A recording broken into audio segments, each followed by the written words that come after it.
কে কার খবর নেয়? স্বার্থপর এই দুনিয়ায় কেউ কারো খবর নেয় না দোস্ত। এই স্বার্থপর দুনিয়ায় কেউ খবর নেয় না। তুমি যেদিন মরে যাবা, আমি যেদিন মরে যাব, সেদিনও পৃথিবীতে সূর্য উঠবে, চাঁদ উঠবে, এই গাড়ি চলবে, সিএনজি চলবে, অটো চলবে, দোকানপাট খুলবে, ব্যস্ত মানুষ সব বাজার ব্যবসা ঠিকই চলবে, সব দৌড়াচ্ছে, শুধু আমি নিস্তব্ধ, শুধু আমি থেমে গেলাম। আমার হাত আর নড়ে না, পা আর নড়ে না, আমার আর চোখ খোলে না, আমার আর জিন্দিগির কোন স্পন্দন নাই। এরই নাম দুনিয়া, এরই নাম দুনিয়া। বিকাল বেলা যারা জানাজা পড়ছে, এই স্ত্রী ছেলে কাঁদছে সারাদিন বাপের জন্য, স্বামীর জন্য, এই মানুষগুলোই রাত্র 9টায় আবার পাশের বাড়ির থেকে রান্না করে আনছে, এরাই পেট ভরে ভাত খাইতেছে। এর নাম দুনিয়া, এর নাম দুনিয়া, এর নাম দুনিয়া। এই মানুষগুলো তো একদিন উপাস থাকলো না, আপন সন্তান, আপন স্ত্রী, তাহলে ধোকার এই দুনিয়া কার জন্য সাজাইল? কার জন্য বলেন, বলেন। প্রিয় বন্ধু, 1 মিনিটের জন্য আমি তোমার বিবেককে বললাম, তুমি বলো, সারাদিন যে উলঙ্গ ছবি দেখলা, সারা রাত যে নর্তকীর ছবি দেখলা, এরপরে তোমার গন্তব্য কোথায়? থামবা কোথায়? তুমি কোথায় গিয়ে থামবা? তোমার পরিণতি কি? তোমার টার্গেট কি? এই নাচ, এই গান, এই ছবি, এই জেনা, এই ব্যভিচার, এই মদ, এই জুয়া, এই ফেন্সিডিল, এই ইয়াবা, আরে নাফরমান, তোরে শেষ পর্যন্ত কোথায় গিয়ে থামাবে? তোরে একটা জানোয়ার ছাড়া, একটা কুকুর বিড়াল ছাড়া, একটা হাইওয়ান ছাড়া আর কিচ্ছু বানাবে না। তোরে একটা নর পশু বানায় দিবে। চরিত্রহীন মানুষ থাকে না, লম্পট কোনোদিন মানুষ হয় না। মদখোর, নেশাখোর, জুয়ারি, ফেন্সিখোর, বাবাখোর, ডাইলখোর, ইয়াবাখোর, ফুট্টাখোর, হারামখোর, ওই মানুষ থাকে না, ওই জানোয়ার হয়ে যায়। জানোয়ার, জানোয়ার হয়ে যায় বেটা, জানোয়ার হয়ে যায়। যে কপাল সেজদা দেয় না, সে কপাল, যে মানুষ মানুষ হয়ে সেজদা দেয় না, আল্লাহর কসম, আল্লাহ তাআলা কোরআনে বলছে, ইবলিস তুই সেজদা দিলি না, আজকের থেকে তুই শয়তান। এজন্য যে কপাল সেজদা দেয় না, সে মানুষ নয়, শয়তান। শয়তান বেটা, তুই বেটা শয়তান, শয়তান। এটা তান। এর আগে কোনদিন ইবলিসকে শয়তান বলতো? কোন দিন থেকে বলছে? যেদিন থেকে সে সেজদা দেয়। কথা বলেন না কেন? ইবলিসের আগে কি শয়তান আছিল? সেজদা যেদিন দিল না, সেদিন থেকে মালিক বলল, আজকের থেকে তুই শয়তান।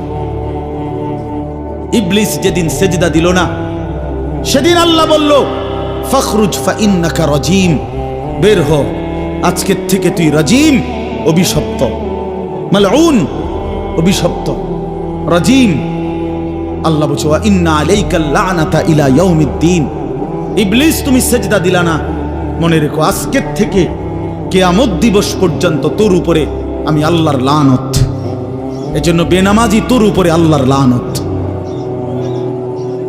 তোর উপরে আল্লাহর লানত, তোর উপরে খোদার গজব। আর আল্লাহর লানত যার উপরে, সে সুখ পায় না। ওই মালিকের সাথে গাদ্দারি করে সুখ মিলে না। খবর নিয়ে দেখো, তুমি না জানলে আমি জানি। জিন্দিগির আজ 21 বছরের এই ওয়াজের জীবনে কত শত মানুষ জীবনের কত দুঃখ বেদনা আমরা তো শুনি না? আমরা কাছে দোয়া চায় না? কোনো হারামখোর, কোনো সুদখোর, কোনো ঘুষখোর, কোনো বেপর্দা নারী, কোনো বেহায়া নারী, কোনো মদখোর জুয়ারি, কোনো নারীর সাথে অবৈধ সম্পর্ক স্থাপনকারী পুরুষ কিংবা নারী, আল্লাহর কসম সুখে নাই, সুখ মিলে না, সুখ মিলে না। নোনা জলে তৃপ্তি হয় না। যে পানি লবণাক্ত, ওই পানি তৃষ্ণা মিটায় না। অতএব গুনাহ তৃষ্ণা মিটায় না, গুনাহ কাউকে তৃপ্তি দিতে পারে না। আল্লাহর নাফরমানি কাউকে সুখ দিতে পারে না বন্ধু। আল্লাহ কোরআনে বলছে, ওয়াদারু যাহিরাল ইসমি ওয়া বাতিনা। আমার বান্দা, প্রকাশ্য গুনাহ ছেড়ে দাও, গোপন গুনাহ ছেড়ে দাও। আল্লাহ বলছে, ওয়ালা তাকরাবুল ফাওয়াহিশা মা যাহারা মিনহা ওয়া মা বাতান। আল্লাহ বলছে, বান্দা, প্রকাশ্যে কিংবা গোপনে কোনো অশ্লীলতা, বেহায়াপনা, অসভ্যতার কাছেও যেও না। আল্লাহ বলছে, ওয়ালা তাকরাবুজ জিনা। জিনা, ব্যভিচারের কাছে নারীর সাথে অবৈধ কোন রকম সম্পর্কে যেও না বান্দা। ইন্নাহু কানা ফাহিশা, এটা বড় বেশি অশ্লীলতা। ওয়াসাআ সাবিলা, এটা বড় মন্দ পথ। হায় যুবক, ভুল করো না। ওই নারীর ফাঁদে একদিন তোমার সে জাহান্নামে পৌঁছায় দিবে, একদিন তোমার কবরে পৌঁছায় দিবে। সে তোমার সুখ দিবে না। চরিত্রহীন নারী সুখী হয় না। যার নিজের সুখ নাই তে তোমার কি সুখ দিবে? সুখ দিবে কিভাবে? সিনেমার নর্তকী সুখ দিবে কিভাবে? সে নিজে তো সুখে নেই, সে তো সুখে নেই। এই জন্য এটা জরুরি। বাবাদেরকেও বলি, হায়াতের 60 বছরেও যারা গুনাহ ছাড়তে পারেন নাই, মনে রাখেন বাপ, এই কবর দেখা যায়, কবর দেখা যায়। চলেন এবার তর্জমাটা শুনেন, তাইলেই আমার কথা শেষ।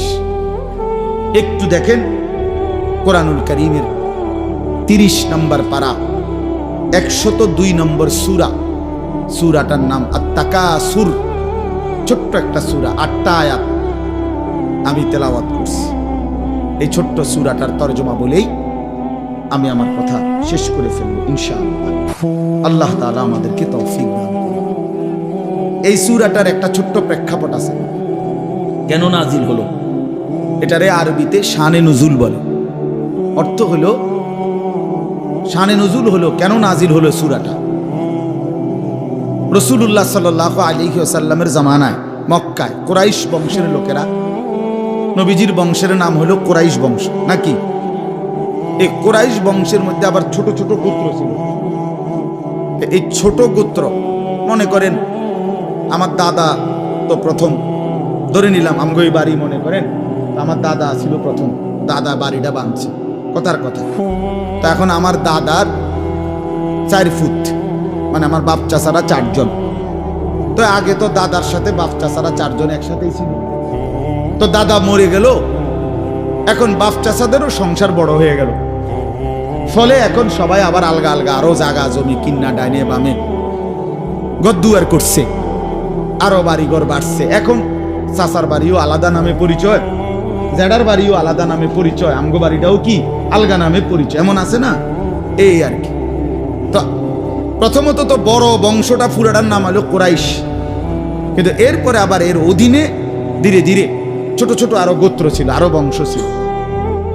এই যে ছোট বংশ যেগুলো ছিল, এরা প্রতিনিয়ত, এদের একটা বদভ্যাস ছিল যে এরা নিজেদের মধ্যে অবসর পাইলেই নিজেদের ক্ষমতা, প্রভাব, প্রতিপত্তি, অর্থ সম্পদ, স্ত্রী পরিজন, সন্তানাদি, বংশধর, কার কদ্দুর কত বেশি দুনিয়া, এই নিয়ে নিজেদের মধ্যে বড়াই করত, প্রতিযোগিতা করত, তর্কাতর্কি করতো আর কি।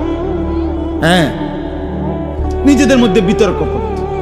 আমার চাচা এই, আমার জেডা এই, আমার মামা এই, আমগো বাড়িতে এত আছে, টাকা এত, বাড়ি এত, জায়গা এত, জমি এত, তোরার কিতাবে না। এগুলো আমাদের মধ্যে হয় না এমন? ওরা প্রচন্ড ভাবে এইটা নিয়ে বিতর্ক করত। অর্থ সম্পদ এবং ক্ষমতা, প্রভাব, প্রতিপত্তি এবং বংশধর নিয়ে নিজেদের মধ্যে গর্ব এবং অহংকার করত, প্রতিযোগিতা করত, কার কত বেশি দুনিয়া দুনিয়া। তো এটা তাদের একটা অভ্যাস ছিল। এর মধ্যে 2টা গোত্র, বনু আব্দে মানাফ এবং বনু সাহাম, ওই কুরাইশের শাখা, এই 2টা গোত্রের নাম।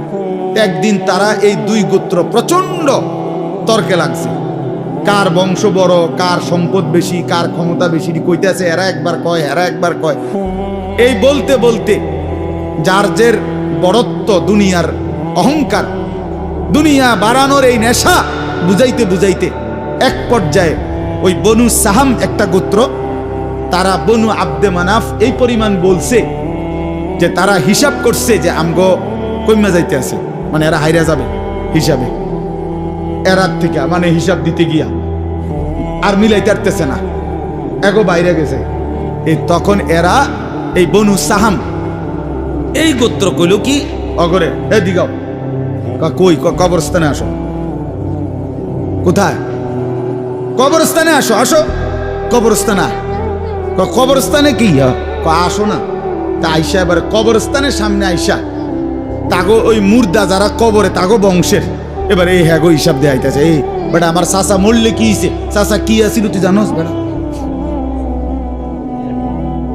আমার দাদা মরলে কি হয়েছে বেটা? হ্যাঁ, আমার দাদার ভয়ে দাদা নিজে কাঁপতো বেটা।